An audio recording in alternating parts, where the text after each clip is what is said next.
The scent hit me first. Unfamiliar perfume lingering in my living room like an uninvited guest. Sweet, cloying, definitely not mine.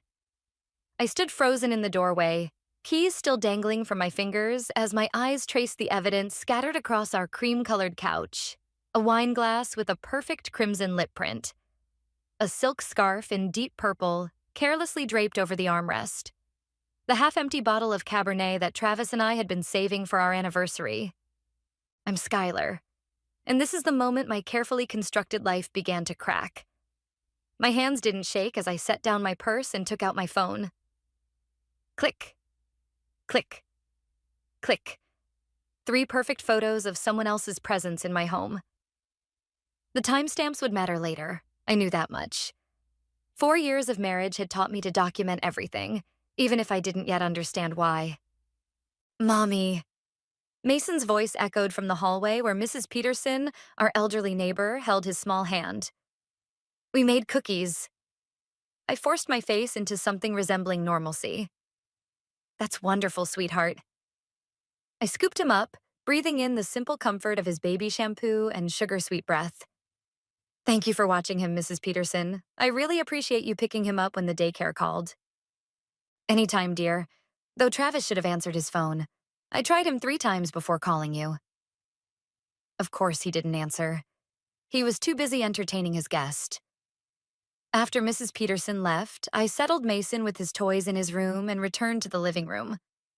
My fingers traced the lip print on the glass, and I wondered if she'd worn the same shade when she kissed my husband.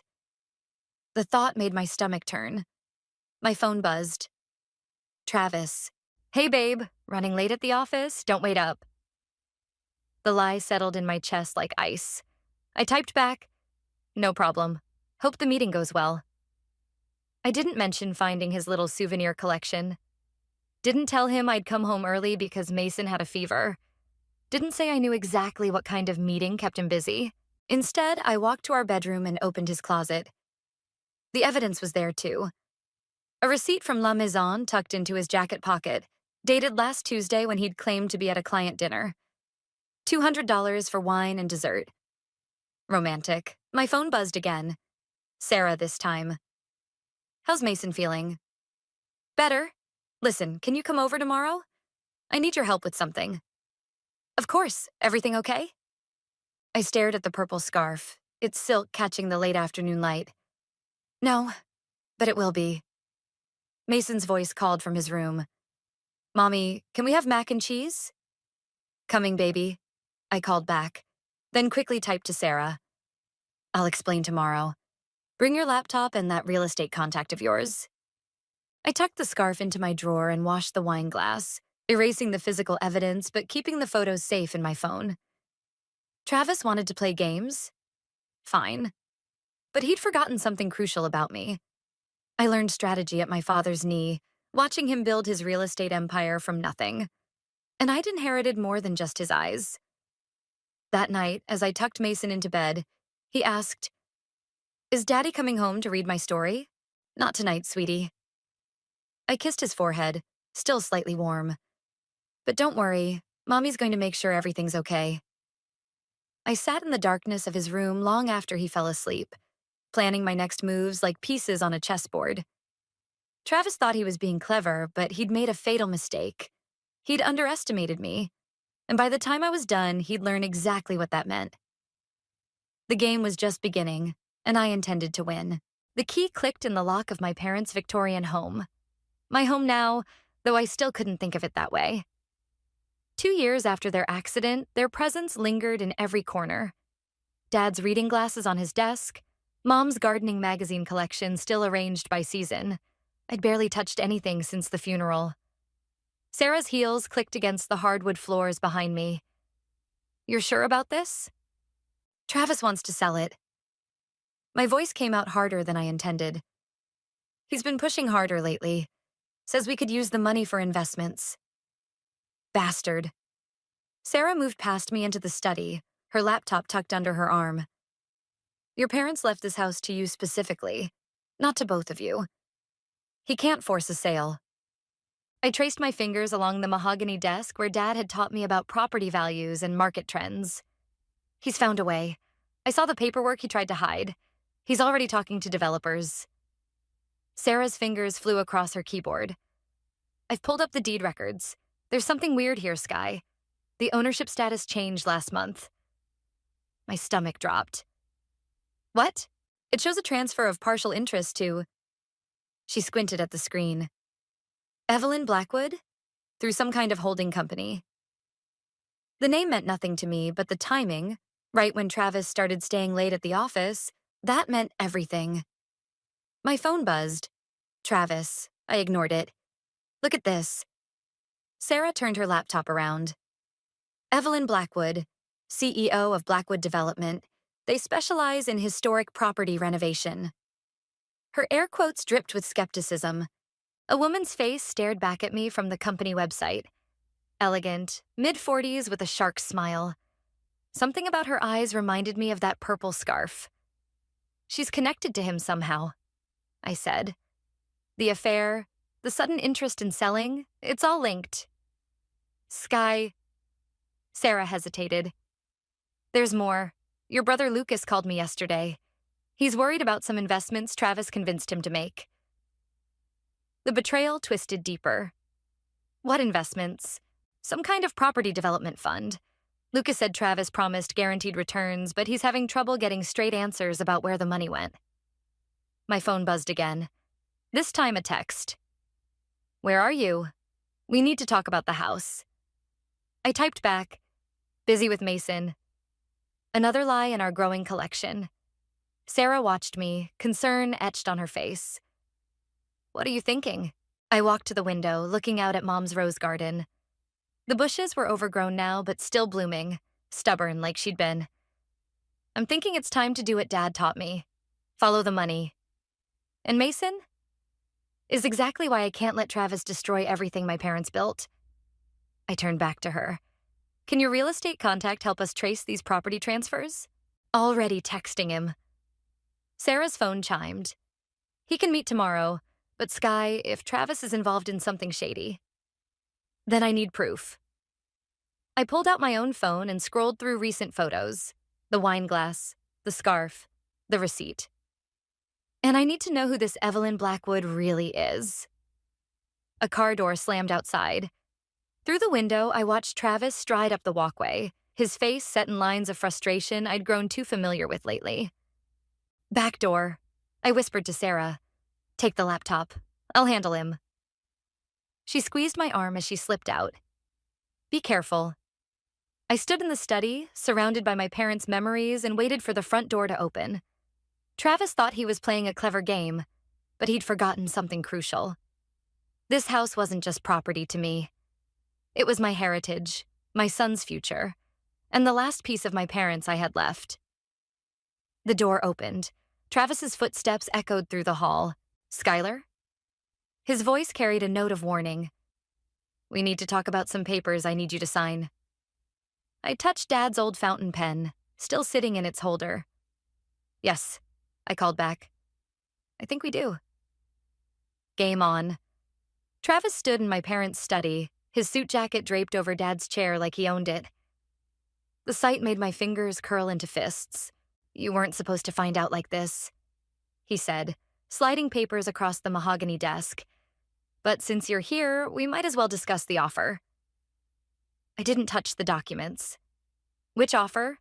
The one to sell my family's home or the one you made to my brother? His pause was barely perceptible, but I caught it. Lucas told you? He's not the only one who's been asking questions.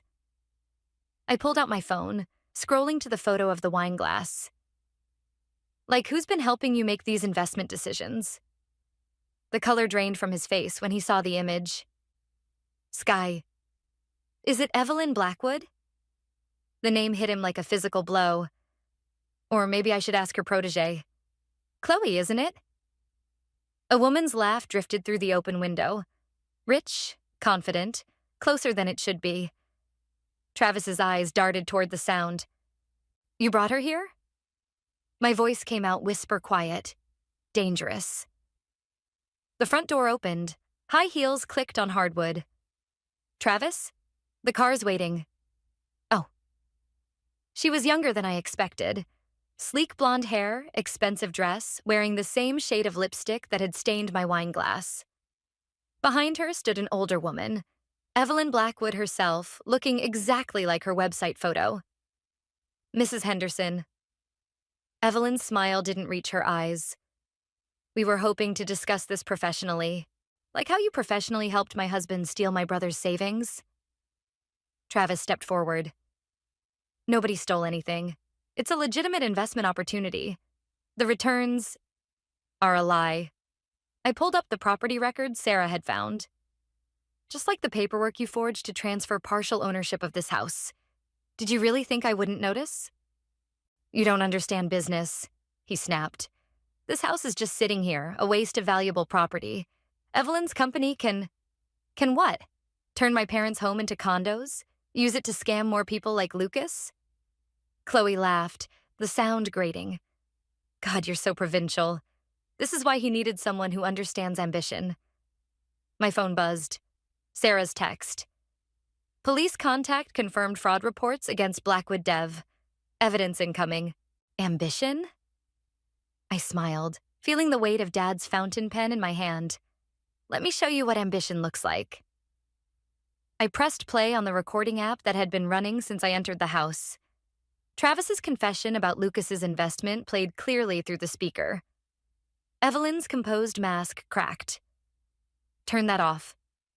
Why? Worried about what comes next? The part where you discuss the forged documents or the other investors you've defrauded? You're bluffing, Travis said, but his voice shook. Am I? Ask your father, Travis. He's been helping me gather evidence for weeks. Turns out he's not thrilled about his son becoming a con artist. Chloe grabbed her purse. We're leaving. Now. No. I blocked the doorway. You're staying right here until the detective Sarah called finishes reviewing those fraud reports. He seemed very interested in Blackwood Development's history. Evelyn's face hardened. You stupid girl. You have no idea what you're doing. Actually, I know exactly what I'm doing. I'm protecting what's mine. I met Travis's eyes. All of it. The house, Mason's future, my brother's investment. Everything you tried to steal. Blue lights flashed outside the window. Travis lunged for the papers on the desk, but I was faster. Years of watching my father build his business legally, ethically, had taught me more than Travis ever understood. It's over, I said as footsteps approached the front door. And Travis? I want a divorce. The look of defeat on his face should have felt like victory. Instead, I felt only a cold certainty that I'd done what needed to be done. For Mason, for my parents' legacy, for myself. As the detective entered, I thought of Mason, safe at Sarah's house, unaware that his world was changing. I'd tell him tomorrow, help him understand as best I could. But for now, I watched Travis's carefully constructed scheme crumble and felt the weight of my parents' absence lift just a little. Sometimes revenge isn't about destruction. Sometimes it's about protection. And I'd protected what mattered most. Mason's dinosaur backpack looked too small against the pile of hastily packed suitcases. He clutched his favorite T-Rex, watching me with eyes too serious for a 4-year-old. Are we going on vacation, Mommy? The bruise on my wrist, hidden beneath my sleeve where Travis had grabbed me during our confrontation, throbbed with my pulse. Something like that, baby. We're going to stay with Aunt Sarah for a while. My phone lit up with another message from Travis's father, Henry. He's threatening legal action. Says he has proof you knew about the investments. Be careful. The doorbell rang. Sarah stood there, car keys in hand, face grim. Henry called. You need to see this. She handed me a manila envelope. Inside were photos, me at the family home, meeting with Sarah's real estate contact, screenshots of emails I'd never written authorizing property transfers, all expertly forged. Evelyn's good, Sarah said quietly. She's setting you up to take the fall if the investment scheme goes south. Mason tugged at my sleeve. Can I bring my blocks?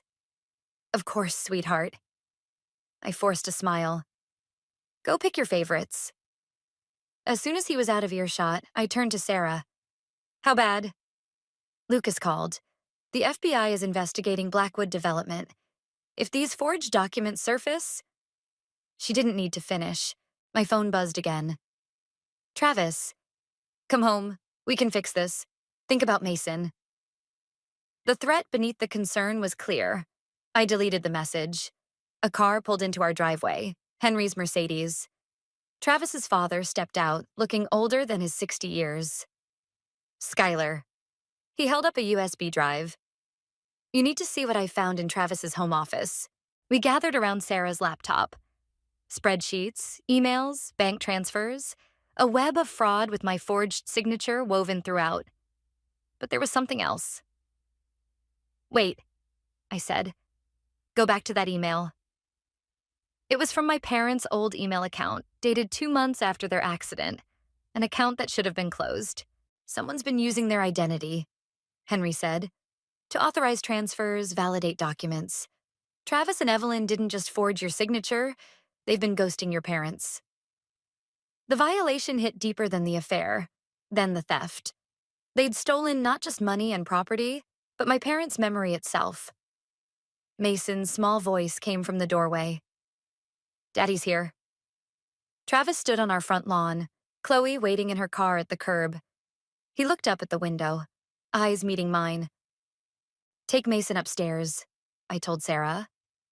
To Henry, I added, how much time do I have before those documents surface? 24 hours, maybe less. Evelyn's getting nervous. She'll move soon. I thought of my father's lessons about business, about protecting what matters, about how sometimes the best defense is making your opponent reveal their own weakness. Send everything to your FBI contact, I said.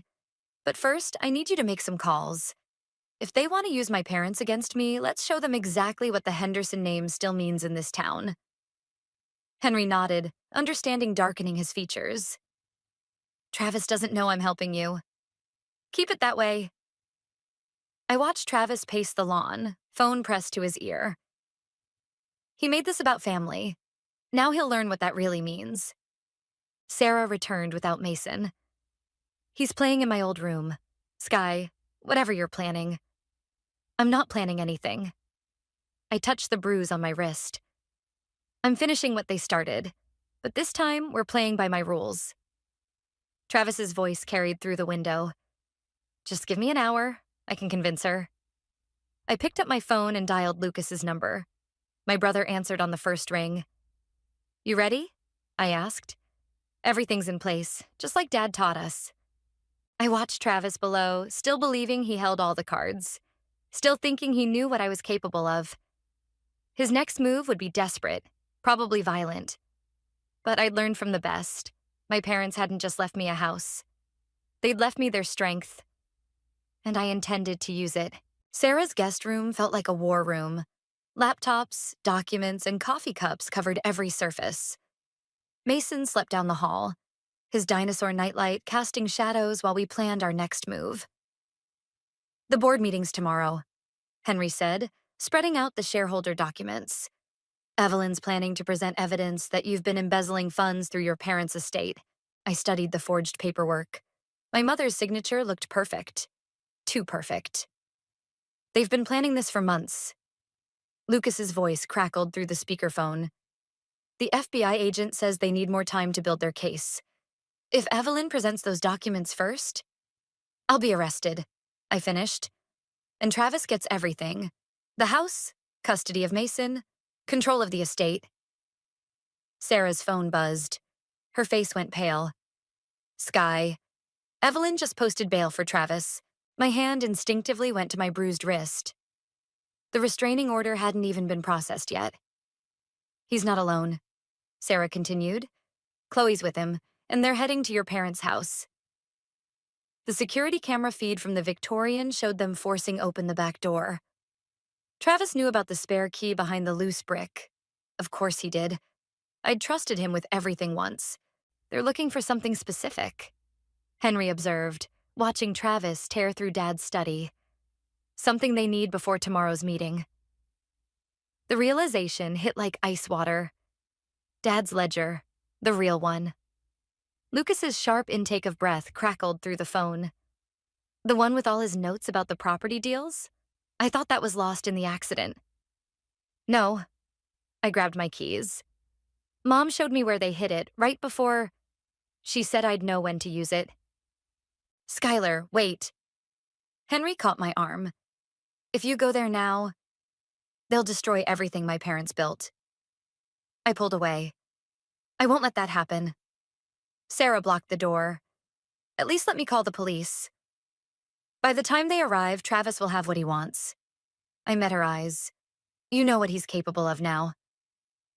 The security feed showed Travis and Chloe methodically destroying the study. Books thrown, drawers emptied, pictures smashed. Each crash felt like a physical blow.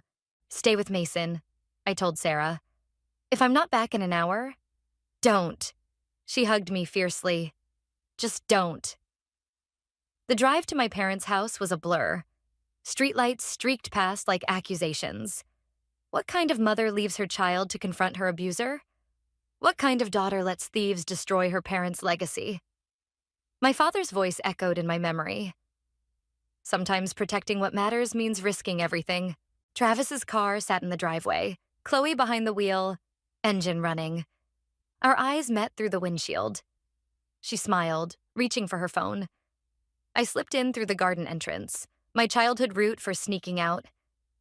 The house creaked with familiar sounds, but now they felt like warnings. Travis's voice drifted down from upstairs. It has to be here somewhere. Evelyn says we need proof of the original deals. Maybe in the master bedroom?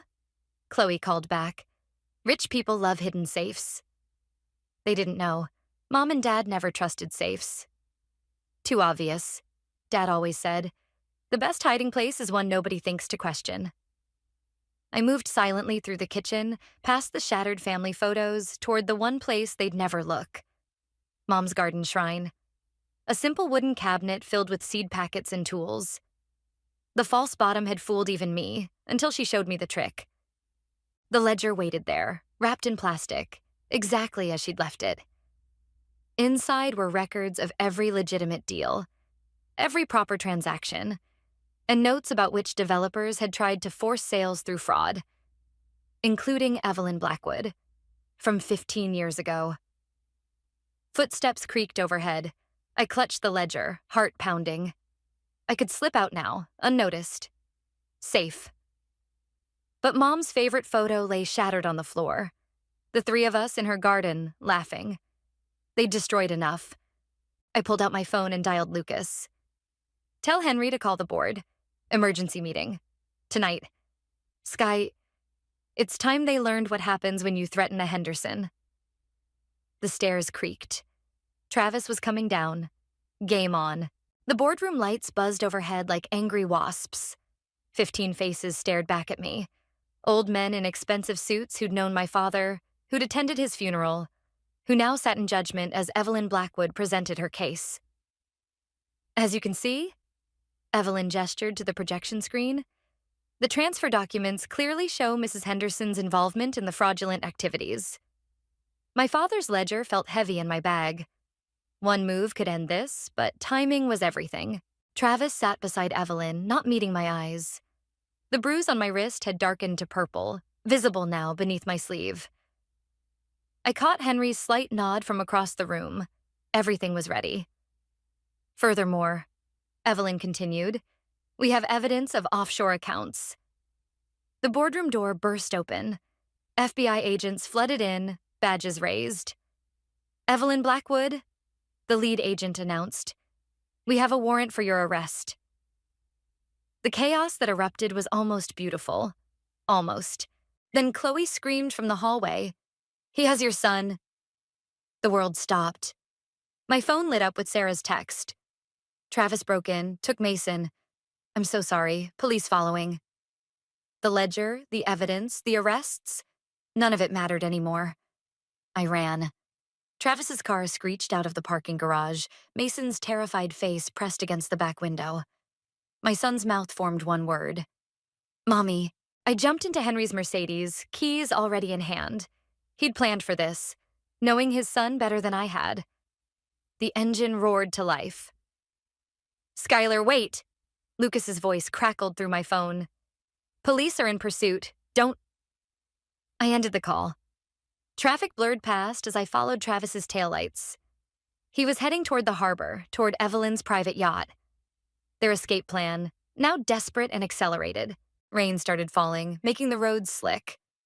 Travis took a corner too fast, fishtailing. Mason's scream carried through the closed windows. "Pull over!" I shouted uselessly. "Think about your son." Travis's response was to accelerate. In the passenger seat, I caught glimpses of Chloe's panicked face. She hadn't signed up for this level of crazy. The harbor appeared through the rain. Travis's car skidded to a stop near the private docks. He yanked Mason from the back seat, carrying him toward the yacht where lights already blazed. I abandoned Henry's car, running across wet concrete. "Travis, please." He spun, Mason struggling in his arms. "Stay back. This is your fault, all of it. If you just signed the papers, Daddy, you're hurting me." Mason's voice cracked with fear. Something shifted in Travis's eyes, something dark and desperate. "I can't go to prison. I won't." "Then let Mason go." I took a step closer. "Let him come to me and you can take the boat. I won't stop you." Chloe grabbed Travis's arm. "She's right. This is insane. He's just a child." Travis shoved her away. She slipped on the wet dock, falling hard. In that moment of distraction, Mason bit his father's hand and broke free. Everything slowed down. Mason running toward me, Travis lunging after him. The dock's edge slick with rain. My son's feet sliding. I dove forward as Mason fell. My fingers caught his jacket, but momentum carried us both over the edge. Cold water shocked my system. Mason's weight dragged us down. In the murky darkness, I heard my mother's voice. "Protect what matters most." I kicked hard, pushing Mason toward the surface, using the last of my strength. Hands reached down. Lucas's hands. I realized dimly. He must have followed me. Mason broke the surface, safe in his uncle's grip. But as I tried to follow, something caught my leg. Tangled dock line, pulling me deeper. The last thing I saw before darkness took me was Travis's face peering down from the dock, finally showing something like remorse. Then nothing. The hospital lights were too bright when I opened my eyes. Lucas sat beside me, his face drawn with exhaustion. "Mason?" My voice cracked. "Safe. With Sarah." He leaned forward. "Travis is in custody. They caught him trying to board the yacht." Relief flooded through me, followed immediately by rage. "And Evelyn?" "That's why I need you to focus." Lucas showed me his phone. The FBI found something in her files about Mom and Dad's accident. The world tilted sideways. 2 years of grief suddenly felt like an open wound. It wasn't an accident. The words tasted like poison. Was it? Brake lines. Evelyn's company wanted their property holdings. When they wouldn't sell, he didn't need to finish. A nurse entered, checking my vitals. "You have another visitor. Police detective." The detective was older, weathered, with kind eyes that had seen too much. "Mrs. Henderson, we need your statement about the dock incident. But first, there's something you should know. Your husband's talking." Travis's confession played on a tablet. His voice shook as he detailed everything. The fraud, the affair, how Evelyn had orchestrated it all. How she'd promised him wealth beyond imagination if he helped pressure me into selling. She said it would be easy.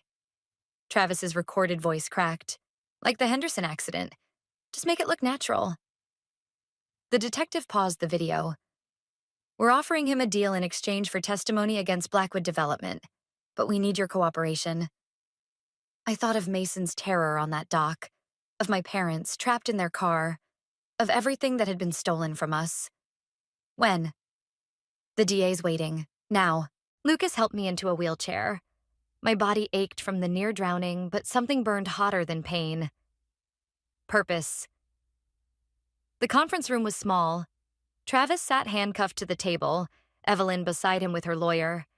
She still wore her boardroom smile, but it cracked when she saw me. "Skylar," Travis started. "I never meant—" "Save it." I pulled out my father's ledger. You wanted this so badly? Read it.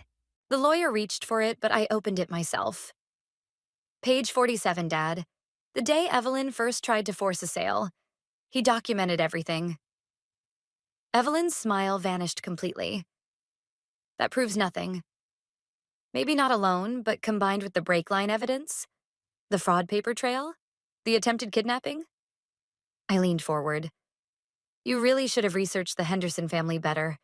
Dad taught us to keep records of everything. You can't prove I had anything to do with your parents.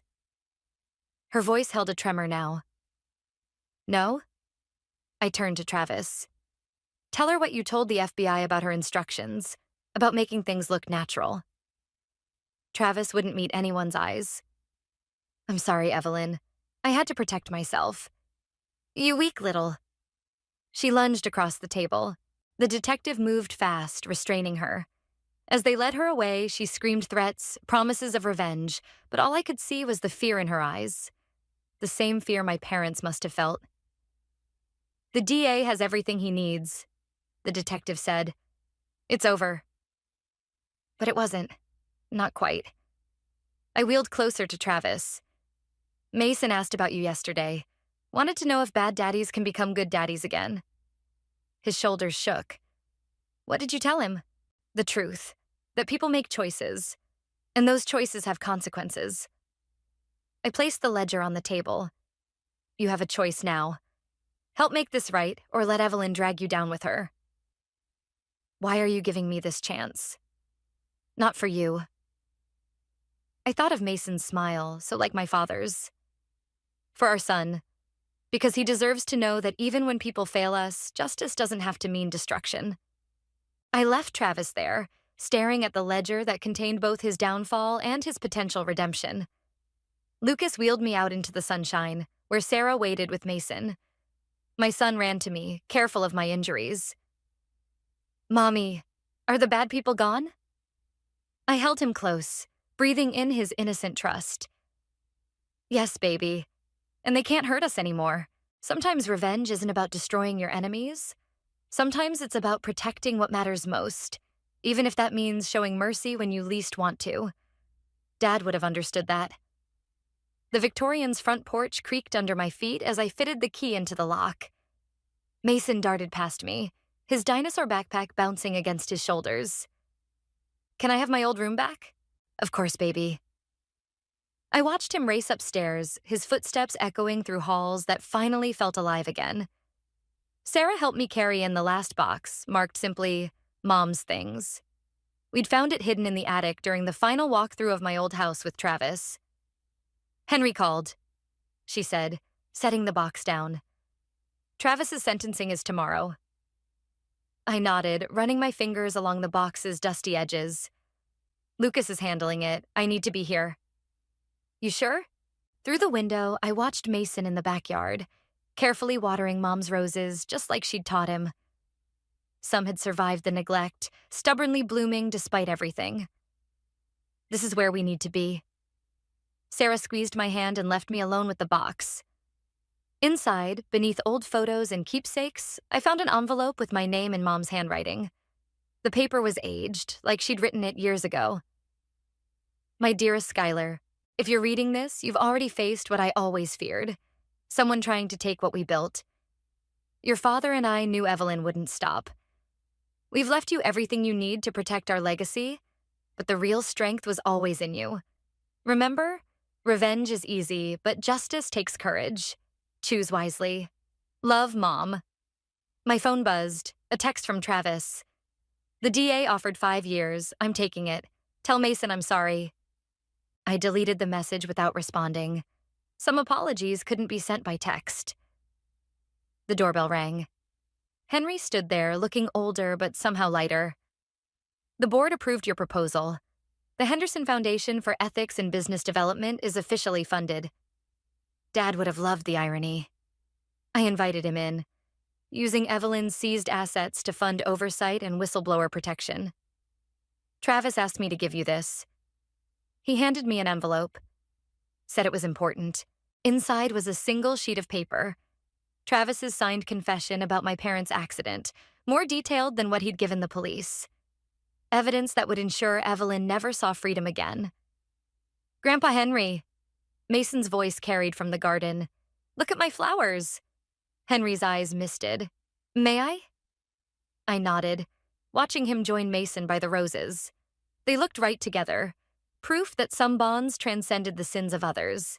In my father's study, everything was finally back in place. His glasses on the desk, Mom's magazines arranged by season, the ledger returned to its rightful spot. But something felt different. Lighter, clearer, like morning after a storm.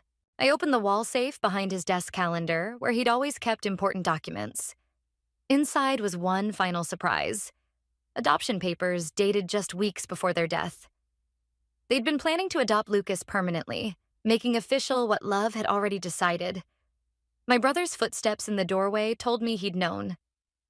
Found them last week, he said quietly. Dad told me the night before the accident. They were going to tell you at Sunday dinner. I hugged him, feeling the weight of everything we'd lost and found in these past weeks. Sky? Mason called from the garden. Can we plant new flowers? Through the window, I watched my son kneeling in the dirt, Henry showing him how to prepare the soil, just like Mom had shown me. Behind them, the roses bloomed fierce and bright, survivors all. Coming, baby. Sometimes the best revenge isn't about destroying what hurt you. Sometimes it's about building something stronger in its place. Mom knew that. Now I did too. I joined my family in the garden, where new things were ready to grow. Money changes everything. That's what people say, but I never believed it until the day a lawyer's call shattered my carefully arranged life into 1,000 jagged pieces. I was reshelving books in the library's fiction section when my phone buzzed. Usually, I let calls go to voicemail during work hours, but something made me answer. Maybe it was the unfamiliar number, or maybe fate has a way of forcing your hand when it's ready to deal you a new card.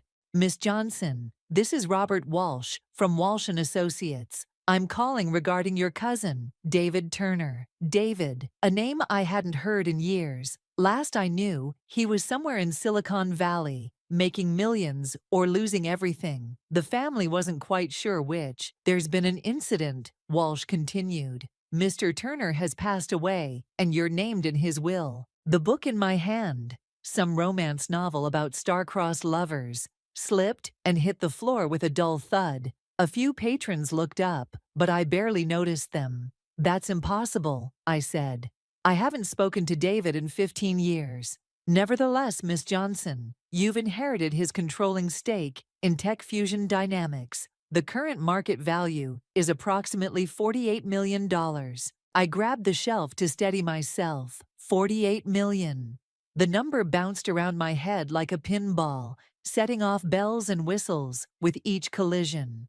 There must be some mistake, I whispered. No mistake. We'll need you to come to our offices to discuss the details. And Miss Johnson, I'd advise discretion until everything is finalized. After hanging up, I stood there, frozen between the shelves that had been my sanctuary for the past 8 years. My phone buzzed again. Lucas, probably wondering about our dinner plans. I let it go to voicemail. Lucas, my boyfriend of 2 years, the man who'd been hinting at marriage, who'd been so patient with my hesitation, my need for independence. What would he say about this? Maeve. Nina's voice startled me. My best friend and fellow librarian appeared at the end of the aisle. Her bright purple hair, a stark contrast to the muted library surroundings. You okay? You look like you've seen a ghost. Something like that, I managed. Can you cover for me? I need some air. Outside, the city rushed by in its usual frenzy, but everything felt different, like I was watching it all through a warped lens. My cousin was dead. I was rich. The two facts refused to align in my mind. My phone buzzed again. Lucas. Hey, beautiful. His voice warm and familiar. Still on for dinner at my parents' place tonight? Carol and Henry Bennett. My potential future in-laws. They'd never approved of their son dating a librarian, though they hid it behind polite smiles and backhanded compliments. Actually, I'm not feeling well. I lied, surprising myself. I never lied to Lucas. Can we reschedule? Everything okay? Concern colored his voice, but something else too. Disappointment, suspicion, just a headache. I'll call you tomorrow. I ended the call and stared at my reflection in a store window. Same mousy brown hair, same unremarkable face, but something had shifted inside me, like a key turning in a lock I didn't know existed. David was dead, and he'd left me an empire I never asked for. The question was, why? And more importantly, what would it cost me? My phone buzzed one more time. A text from an unknown number. We need to talk about David. Meet me at Riverside Cafe tomorrow at 10. Come alone. CT. The carefully constructed simplicity of my life was unraveling. And I had a feeling this was just the beginning. The Riverside Cafe was exactly the kind of place Lucas would hate. Mismatched furniture, local art on exposed brick walls, and not a designer label in sight. I arrived 15 minutes early, ordered a chai latte, and watched the door like a hawk. At precisely 10, a woman in her 50s walked in. She had David's eyes, that same intense green that seemed to look right through you. She spotted me immediately and made her way over. "Catherine Turner," she said, extending her hand. "David's wife, though I suppose ex-wife would be more accurate now." My throat went dry. I didn't know David was married. "There's a lot you don't know about your cousin." She sat down, declining my offer to get her a drink, including why he left you those shares. Before she could continue, my phone buzzed. Lucas. I silenced it, but Catherine noticed. "Someone important." "My boyfriend," I said, then added, "He doesn't know about the inheritance yet." Catherine's lips tightened.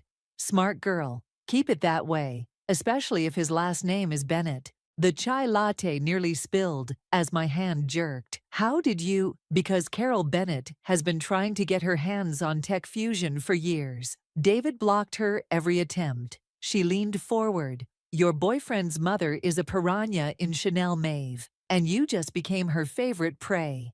My phone buzzed again. This time, a text. "Where are you? Mom and Dad insist on dinner tonight. No excuses." Catherine watched me read it. "Let me guess, sudden interest in family dinner." "I should tell Lucas the truth," I said, more to convince myself than her. "He's different from his parents." "Really?" Catherine pulled out her phone, showed me a photo. It was Lucas, leaving what looked like an investment firm. "This was taken yesterday. He's already meeting with merger specialists." The cafe suddenly felt too warm, too crowded. "That doesn't mean—" "It means exactly what you think it means." Catherine's voice softened. "David knew this would happen. That's why he left you specific instructions." She slid an envelope across the table. Inside was a letter in David's familiar scrawl. "Dear Maeve, if you're reading this, I'm dead, and the vultures are circling. Whatever you do, don't sign anything. Trust Catherine. She knows the plan." My phone buzzed a third time. Lucas again. "Car's picking you up at 7. Wear something nice. Mom's excited to see you." I bet she is, I thought, and felt something shift inside me, that same key turning, but this time unlocking anger instead of confusion. "What's the plan?" I asked Catherine. "First, you're going to that dinner. Wear whatever the hell you want. Let them think you're still the same naive librarian they've been underestimating." She stood up. "But before you go, we need to make a quick stop at Walsh and Associates." "The lawyer's office? Why?" Catherine smiled. And for a moment, I saw what David must have seen in her. "Because, dear girl, that's where we keep the sharks." I sent Lucas a quick text, "See you at 7, and followed Catherine out. My phone immediately lit up with his response. "Perfect. Love you." 3 simple words that used to make my heart flutter. Now they felt like the first lines of a script I hadn't known I was performing in. As we walked to her car, Catherine glanced at me. "You know this won't be easy. The Bennetts don't lose gracefully." I thought about all the subtle digs from Carol, the way Henry dismissed my career, how Lucas always seemed to steer our future talks toward his family's interests. 2 years of hints I'd ignored, wrapped in love I'd wanted to believe in. "Good," I said, surprising myself with the steel in my voice. Neither do I. Catherine's laugh was sharp and appreciative. You really are David's cousin. She unlocked her car, a modest hybrid, not the luxury vehicle I'd expected. Ready to learn how to fight back, I took one last look at Lucas's text, then turned off my phone. Ready to win. The Bennett mansion loomed before me like a challenge. I smoothed down my simple black dress, definitely not the something nice Lucas had in mind, and pressed the doorbell. Lucas opened the door, his smile faltering slightly at my outfit. You look comfortable. That's the idea. I stepped past him into the marble foyer, where Carol Bennett stood waiting in what probably cost more than my annual salary. Maeve, darling. Her air kiss missed my cheek by inches. We have so much to celebrate. I caught Lucas shifting uncomfortably. Celebrate? Lucas told us everything, Henry called from his study. About your inheritance. Quite the windfall. The betrayal hit like a physical blow. I turned to Lucas, who at least had the decency to look ashamed. Did he now? Come, let's have drinks before dinner. Carol steered me toward the living room. Henry's been dying to discuss some investment opportunities with you. Of course he has. I remembered Catherine's words about sharks and wondered if she could see me now, swimming in deep water. Actually, I said, planting my feet, I'd like to know exactly what Lucas told you. The room went still. Carol's perfectly manicured hand tightened on her martini glass. Just that you've come into some tech shares. Nothing specific, of course. 48 million in Tech Fusion Dynamics, Henry said, emerging from his study. That's quite specific, isn't it? Lucas stepped forward. Maeve, I only mentioned it because… Because what? The words came out sharp enough to make him flinch. Because you couldn't wait to tell them about my private business. Or because you've already planned how to spend it. Carol's smile turned brittle. Now, dear, you're being dramatic. We're practically family. Lucas was going to propose next month, weren't you, darling? My laugh surprised even me. Was he? Before or after the merger specialists? The glass in Carol's hand actually cracked. Lucas went pale. How did you… know? I pulled out my phone, showed them Catherine's photo. Funny thing about family secrets, they have a way of coming out. Henry's face darkened. Catherine Turner has no right to warn me, unlike my boyfriend, who apparently reports everything to mommy and daddy. That's not fair, Lucas protested. I love you. This could be good for all of us. All of us. I gestured around the room. Or all of you. Carol set down her broken glass. Perhaps we should discuss this after dinner. The chef prepared your favorite, Lucas mentioned. Stop. My voice cut through her practiced smoothness. Just stop pretending. I've seen the merger proposals. I know about the failed takeover attempts when David was alive. Henry stepped forward, all pretense gone. That company should have been ours years ago. Your cousin was an obstacle. And now I'm the obstacle. The pieces clicked into place. Is that why you pushed Lucas to date me 2 years ago? Were you planning this even then? Lucas reached for my hand. I jerked away. Maeve, please, whatever you're thinking. I'm thinking clearly for the first time in 2 years. I turned to Carol. You must have been thrilled when you found out about my inheritance. Finally, a way in. You ungrateful little… Carol caught herself, forced another smile. Let's all calm down. We can discuss this reasonably. Nothing about this is reasonable. I headed for the door, but Lucas blocked my path. Don't leave like this, he pleaded. We can work it out. I do love you. I looked into his eyes I'd trusted, eyes that had lied. No, you love what I represent. There's a difference. If you walk out that door, Henry called after me, you'll regret it. I paused at the threshold, turned back one last time. No, I'll regret the 2 years I spent thinking I belonged here. But that stops now. The door slammed behind me with satisfying force. In my purse, my phone buzzed with a text from Catherine. How'd it go? I typed back. They showed their teeth. Your turn. Her response came instantly. Perfect. Meet me at Walsh's office tomorrow. Time to show them ours. The night air felt clean after the mansion's suffocating atmosphere. I walked to my car, leaving behind the fantasy of belonging to their world. They wanted a game, fine, but they'd forgotten something important. I had David's blood in my veins, and now I had nothing left to lose. The library's back office felt like a bunker, with Nina perched on my desk while I paced between filing cabinets. 3 days since the Bennett dinner, and my phone wouldn't stop buzzing with messages from Lucas. So he knew, Nina asked, scrolling through the texts. The whole time. 2 years. My laugh sounded hollow, even to me. 2 years of planning how to get his hands on David's company. Nina set my phone down. You need to read this. She pulled up an article on her tablet. It hit the business blogs this morning. The headline made my stomach drop. Bennett Industries faces SEC investigation. Family empire on shaky ground. Henry Bennett's been cooking the books, Nina said. They're practically bankrupt. A knock at the door made us both jump. Catherine stood there, looking grimmer than usual. You've seen the news? Just now. I gestured at Nina. This is my friend. Nina Parker, I know. Catherine closed the door. I've been doing my homework. She's the only person you trust besides Lucas. Well, trusted. Nina straightened. And who exactly are you? Someone who knows what the Bennetts are really after. Catherine pulled out a USB drive. This isn't just about tech fusion anymore. Show them, Nina. Nina plugged in the drive, and her tablet filled with documents, bank statements, emails, merger proposals dating back 3 years. They've been planning this since before you met Lucas, Catherine said. Carol Bennett orchestrated the whole thing. She knew David was sick before anyone else. The room tilted slightly. How? Because she had someone watching him, watching you too.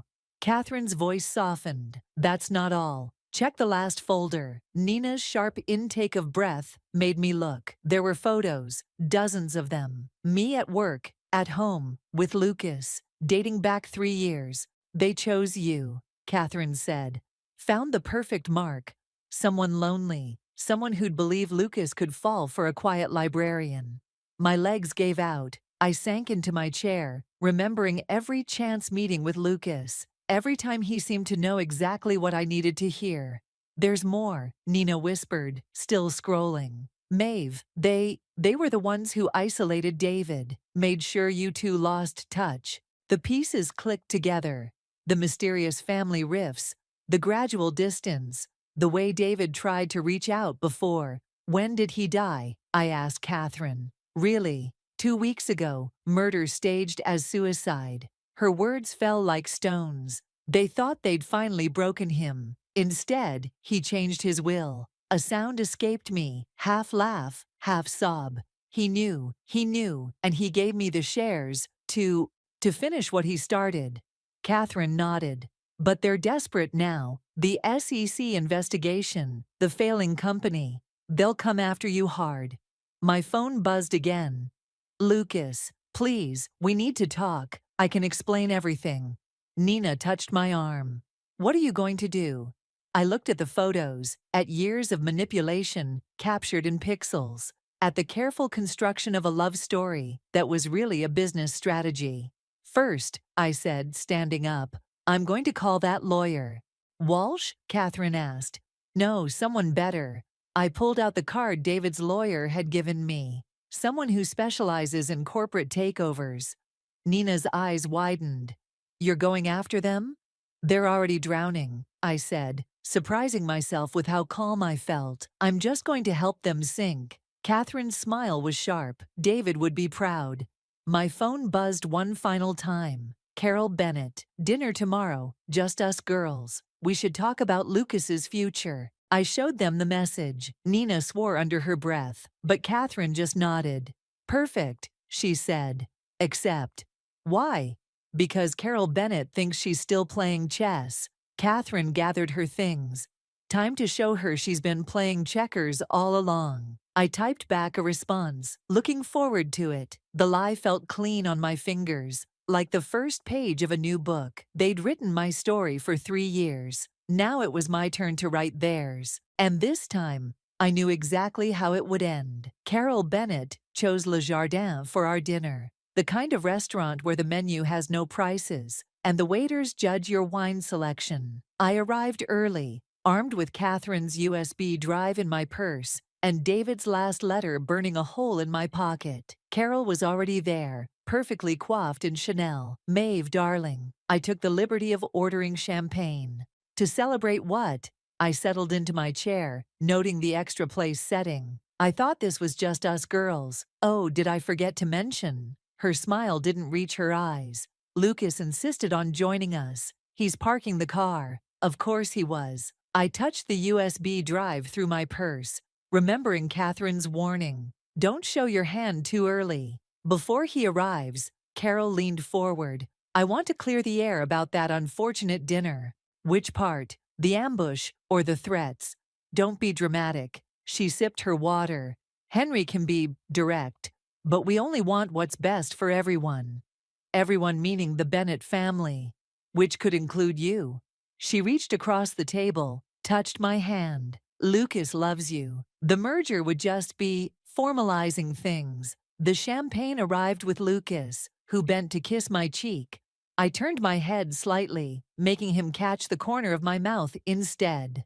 You look beautiful, he said, settling between us. I've missed you. Funny how surveillance photos work that way. His glass froze halfway to his lips. Carol's knuckles whitened around her stem.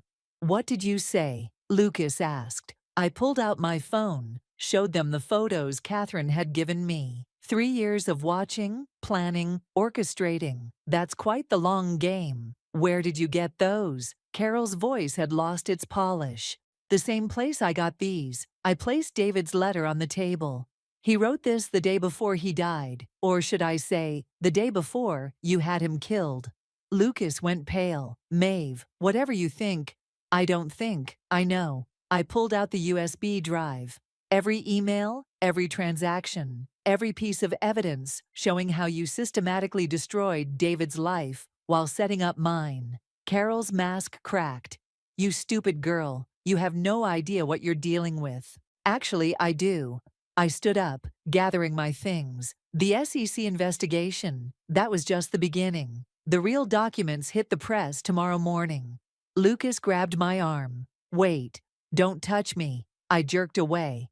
You know what the funny thing is? Somewhere along the way, I think you actually started to care, but not enough to stop, right? I did care, I do. His voice cracked. It wasn't supposed to go this far. David wasn't supposed to… To what? Fight back. Leave me his shares. I laughed, and it sounded like breaking glass. He knew what you were. All of you. That's why he made sure I'd have the power to finish what he started. Carol stood, her composure finally shattering. If you think you can threaten us… I'm not threatening anything, I'm promising. I met her gaze steadily. By this time tomorrow, Bennett Industries will be under federal investigation. Your reputation, your social standing, everything you value, gone. You wouldn't dare. Watch me. I turned to leave, then paused. Oh, and Lucas, those merger papers you were hoping I'd sign, I already did, with your biggest competitor. The champagne bottle crashed to the floor as Carol lunged for her phone. Lucas just sat there, staring at nothing. Outside, Catherine was waiting in her car. How'd it go? Exactly as planned. My hands were shaking now, the adrenaline fading. Did you send the files? 10 minutes ago. It'll hit the morning news cycle. She studied my face. You okay? I thought about Lucas's face when I mentioned the merger, about Carol's mask finally cracking, about David, who'd seen this coming and armed me for the fight. No, I said honestly, but I will be.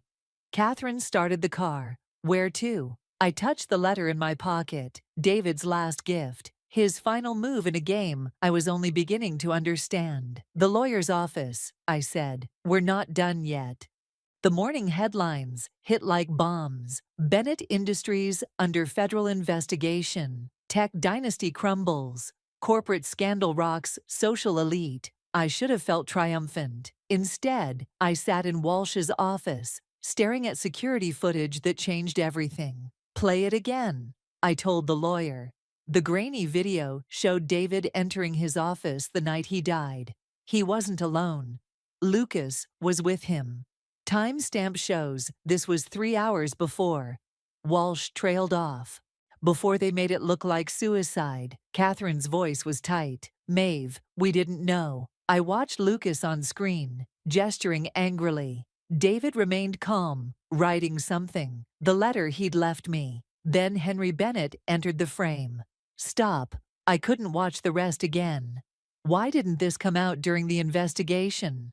Because I buried it. Henry Bennett's voice made us all jump. He stood in the doorway, looking older than I'd ever seen him. May I come in? Catherine moved to block his path. Give me one reason. Because I'm here to confess. He placed a USB drive on Walsh's desk. Everything. The surveillance, the manipulation, David's murder, all of it. My throat closed. Why now? Because Lucas turned himself in an hour ago. Henry's composure cracked. My son is going to prison, and I won't let him go alone. The room tilted. Lucas had turned himself in. Lucas, who'd watched David die, who'd been part of it all, had finally chosen truth over family. Carol doesn't know you're here, I realized. Carol is boarding a private jet to a non-extradition country. His laugh was hollow. She always had an escape plan. I chose to face the consequences. My revenge fantasy was crumbling. I'd wanted them to suffer, to feel as betrayed as I did. But watching Henry Bennett surrender his freedom to stand with his son felt like a punch to the gut. The letter, I said suddenly. The one David wrote that night. What did it say? Henry pulled out a folded paper, the real letter, not the copy I had. He knew what was coming, read it. My hands shook as I unfolded it. Maeve, if you're reading this, I'm dead, and you're probably burning with revenge. Don't. The Bennetts destroyed themselves long before they came after us. The shares I left you aren't meant as a weapon. They're a chance to build something better. Lucas knows this. Despite everything, he might be the only one who can help you do it. Love, David. He knew, I whispered. He knew Lucas would choose differently in the end. My son loved you, Henry said quietly. That wasn't part of the plan. It's why he couldn't go through with the final merger, why he fought with Carol, why he's confessing now. Catherine touched my arm. Maeve? I stared at the letter, at Henry's broken expression, at the evidence of a revenge plot that had somehow twisted into something else entirely. The press conference, I said finally, the one where I was going to expose everything, cancel it. What? Catherine straightened. After everything they did? David was right. This isn't about destroying them anymore. I faced Henry. You and Lucas will face justice through the courts, but Tech Fusion, we're going to rebuild it. Make it what David always wanted. We? Henry asked. Lucas will serve his time, but when he's out, I swallowed hard. David trusted him for a reason. Maybe it's time I figured out why. Walsh cleared his throat. The press is waiting downstairs. What should I tell them? I looked at the security footage, frozen on David's face, at Henry, choosing accountability over escape, at the letter that had changed everything. Tell them, I took a deep breath. Tell them this is a story about redemption, not revenge. My phone buzzed. Nina, probably wondering why I wasn't destroying the Bennetts as planned. But David's words echoed in my head. A chance to build something better. The hard part wouldn't be forgiving Lucas. The hard part would be forgiving myself for wanting to become exactly what I'd hated about them. Ready? Catherine asked, gesturing toward the door. No, I wasn't ready at all. But maybe that was the point. The prison visiting room smelled of industrial cleaner and stale coffee. Lucas sat across from me. Orange jumpsuit stark against his pale skin. 3 months in custody had stripped away his polished veneer, leaving something raw and unfamiliar. You got my letter? He asked. I placed David's final letter on the table between us. I got both of them. His eyes fixed on David's handwriting. Then you know. I know he trusted you. What I don't know is why. Lucas touched the letter's edge, then pulled back as if burned. The night he died, I was supposed to get his signature on the merger documents. Instead, he showed me everything. The real Tech Fusion financials, the prototype designs, what the company could become. And that changed your mind? No. His laugh was bitter. What changed my mind was watching my mother order his death like she was ordering dinner. A guard shifted nearby, reminding us we weren't alone. I lowered my voice. Why didn't you stop it? Because I was a coward. He met my eyes for the first time. But David knew that too. He knew I'd eventually choose differently. How could he possibly? Because of you? Lucas pushed David's letter toward me. He saw how I changed around you. Not just pretending, but actually changing. That's why he left you the shares. Not to destroy us, but to finish what he started. My throat tightened. The hidden clause in the charter. Article 7.3. Lucas nodded. If the shares are held by a direct descendant of the Turner family, they can't be diluted or transferred without unanimous board approval. Which means my mother's plan was doomed from the start. David made sure of that. The door opened, and Catherine walked in, carrying a thick folder. Sorry I'm late. Traffic was. She stopped, seeing Lucas. Oh. It's okay, I said. He needs to hear this too. Catherine sat beside me, spreading documents across the table. Carol's been found. Singapore authorities picked her up an hour ago. Lucas closed his eyes briefly. Good. There's more. Catherine pulled out a final document. We found David's original business plan. The one he wrote before the Bennetts got involved. My hands shook as I read it. A technology education initiative. Free coding schools in underserved communities, Lucas explained. That was his real vision, before my family convinced him to focus on profit instead. Which is why he left everything to you, Catherine said. He knew you'd understand the value of education, of giving people chances they might not otherwise have. The librarian in me stirred, a place where anyone could learn, regardless of background. We can still build it, Lucas said quietly. Even from in here, I can help, if you'll let me. I studied his face, the face I'd loved, hated, and now couldn't quite categorize. Why should I trust you? You shouldn't. He pushed away from the table. Trust David instead. He saw something in both of us, something worth saving. Catherine touched my arm. Maeve? I looked at the scattered documents, David's vision, Lucas's confession, the future waiting to be built from the ashes of revenge. Article 7.3 stays in place. The shares remain protected. Of course, Lucas agreed. But, I continued, when you get out, there's a place for you in the education initiative, if you're willing to build something instead of destroying it. Time's up, the guard called. Lucas stood, hesitated. I loved you, you know. Not at first, but eventually. That part was real. I know. I gathered the documents. That's why David trusted you. And maybe that's why I can too. Eventually. He nodded once, understanding the weight of that maybe, then turned to go. Lucas, I called after him. He looked back. David was right about one more thing. What's that? Redemption is harder than revenge, but it's worth more in the end. The door closed behind him, and I felt something shift. Not the key turning this time, but a door opening to something new, something better. Catherine squeezed my hand. Ready? I picked up David's letter, his final gift, now feeling less like a weapon and more like a foundation. Ready to build. The Turner Bennett Technology Center occupied an old warehouse in the city's forgotten industrial district. Exposed brick walls now held rows of computers, and the former loading dock had become a sunny reading room. I stood in the entrance, watching the first group of students file in. Teenagers mostly, carrying worn backpacks and uncertain dreams. Nina appeared beside me, her purple hair now streaked with silver. They looked terrified. They look like me, I said. Before all this, the center had taken 18 months to build, each day a step away from revenge and towards something else, something David had seen coming all along.